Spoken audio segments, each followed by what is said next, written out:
오늘 하나님께서 우리에게 주신 말씀은 신약성경 로마서 5장 1절에서 4절까지 말씀입니다. 그러므로 우리가 믿음으로 의롭다 하심을 받았으니 우리 주 예수 그리스도로 말미암아 하나님과 화평을 누리자. 또한 그로 말미암아 우리가 믿음으로 서 있는 이 은혜에 들어감을 얻었으며 하나님의 영광을 바라고 즐거워하느니라. 다만 이뿐 아니라 우리가 환난 중에도 즐거워하나니 이는 환난은 인내를, 인내는 연단을, 연단은 소망을 이루는 줄 알미로다. 아멘. 오늘도 성령님께서 이 말씀을 통해서 하나님의 은혜를 깨닫게 하시고 그 은혜에 합당하게 응답하며 하나님의 뜻을 이루는 여러분 되시기를 바랍니다. 오늘 본문의 첫 말씀이 그러므로입니다. 지금까지의 내용의 결론이나 적용을 의미합니다. 지금까지 바울은 복음을 이야기했습니다. 바울이 전한 복음은 구원에 관한 기쁜 소식입니다. 그 구원은 진노와 형벌에서의 구원입니다. 심판과 지옥에서의 구원입니다. 어떻게 지옥에서 구원받을 수 있느냐? 믿으면 됩니다. 모든 인간은 자기의 의가 없어서 심판을 받을 수밖에 없고 자기의 죄로 인해 지옥에 갈 수밖에 없는데 믿으면 누구든지 차별 없이 구원을 받을 수가 있습니다. 그래서 복음입니다. 어떻게 그럴 수 있느냐? 하나님께서 예수 그리스도의 십자가 대속을 통해서 죄값을 치르셨기 때문입니다. 그렇게 해서 만든 하나님의 의를 믿는 자에게 주셔서 그를 의롭다고 하시기 때문입니다. 바울은 이 모든 과정을 4장 마지막 절에 이렇게 기록을 했습니다. 4장 25절에요. 예수는 우리가 범죄한 것 때문에 내줌이 되고 또한 우리를 의롭다 하시기 위하여 살아나셨느니라.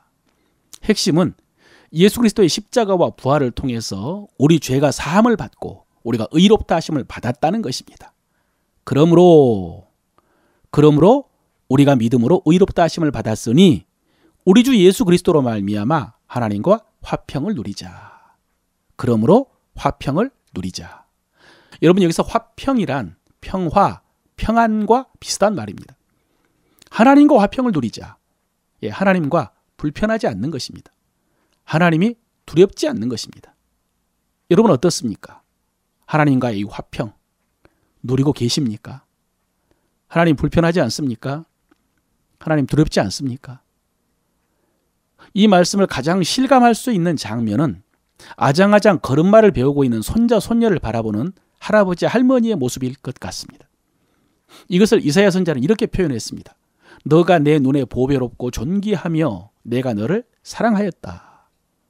이것을 공동 번역은 이렇게 번역했습니다. 너는 눈에 넣어도 아프지 않을 나의 귀염둥이 나의 사랑이다. 거기에다가 스바냐 선지자는 3장 17절에서 이런 말씀을 덧붙입니다. 그가 너로 말미암아 기쁨을 이기지 못하시며 너를 잠잠히 사랑하시며 너로 말미암아 즐거이 부르며 기뻐하시리라. 너 때문에 노래를 부르며 즐거워하실 것이다. 그런데 여러분 실제로 하나님은 우리를 이보다 100배, 1000배 더 사랑하십니다. 이론적으로 보면은 이렇게 사랑스럽고 귀한 손자, 손녀를 십자가에 내어주고 우리를 구원하셨다라고 해야 됩니다. 이론적으로. 오늘 바울은 그 사랑을 누리자고 말합니다. 하나님과 화평을 누리자. 그런데 여러분, 우리가 구원받은 하나님의 자녀들인데 왜 하나님과 화평을 누리지 못하고 불편하고 두려울까요? 그것은 우리 자신의 연약함 때문입니다. 우리가 그런 하나님의 기대에 미치지 못하기 때문입니다. 이 또한 현실적인 문제입니다. 이에 대해서 바울은 말합니다. 하나님의 영광을 바라고 즐거워하느니라. 여기서 핵심은 바라고입니다. 바라고, 소망, 기대죠.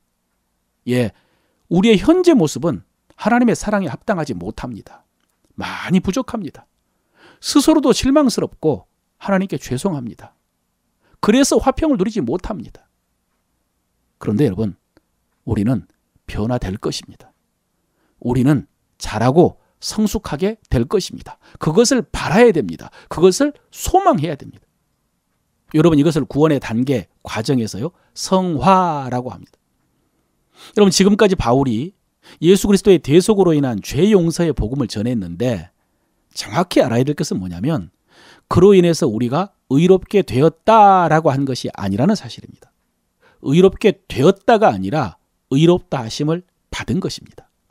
비슷하지만 다릅니다. 여러분 제가 성구를 읽어드리겠습니다.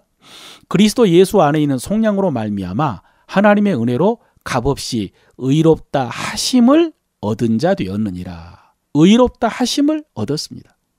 로마서 4장 3절 성경이 무엇을 말하느냐? 아브라함이 하나님을 믿음에 그것이 그에게 의로 여겨진 바 되었느니라. 하나님에게 의로 여겨진 바 되었습니다. 4장 5절 이를 아니할지라도 경건하지 아니한 자를 의롭다 하시는 이를 믿는 자에게는 그의 믿음을 의로 여기시나니. 의로 여기셨다. 경건하지 않는 자를 의롭다고 하신 것입니다. 우리가 의롭게 된 것이 아닙니다. 여러분, 우리가 믿음을 고백하여 구원받고 하나님의 자녀가 되어도 여전히 죄 가운데 있습니다. 여전히 연약하고 허물이 많고 죄가 끊어지지 않습니다. 그래서 혼란스럽고 부끄럽고 괴롭고 두렵고 불안합니다. 그러니 하나님과 화평을 누리지 못하는 것입니다. 그런데 바울은 소망으로 즐거워한다고 고백합니다.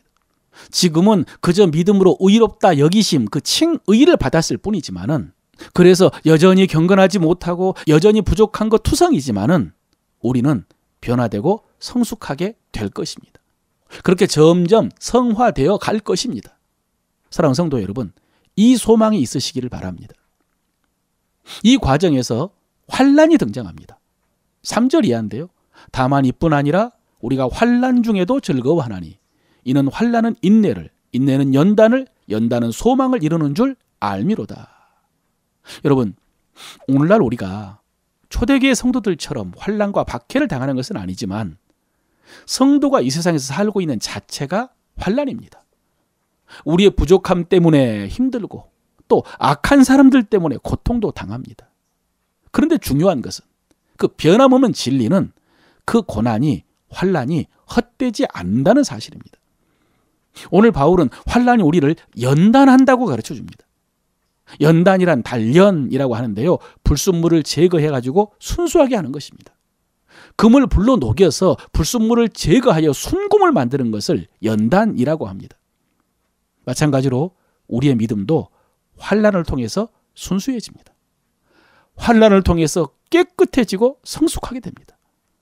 몸이 아프고 관계가 깨어지고 마음이 상하고 실패하고 실망하고 이런 환난을 통해서 우리의 믿음이 하나님의 자녀다워지는 것입니다.